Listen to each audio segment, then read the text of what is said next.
This is my volunteer peanut, planted most likely by a squirrel. It has clover-like leaves and it had yellow pea-like flowers, and no wonder, as peanuts belong to the legume family. Because of that, they are nitrogen-fixing plants, meaning they draw nitrogen from the air, and the bacteria that colonizes the roots of the plant converts it into a form used by plants. It seems to be very easy to grow. This one is growing in clay, covered by a layer of sand, so no compost or any special gardening soil. It is also growing in mostly shade, with only a few hours in the morning sun. And it didn't get any special care.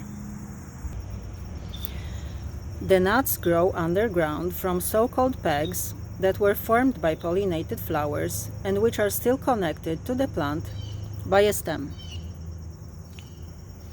Studies show that consumption of peanuts or peanut oil reduces the risk of cardiovascular disease, lowers the risk of type 2 diabetes, may reduce the risk of colorectal cancer, and can be used in cholesterol-lowering diet.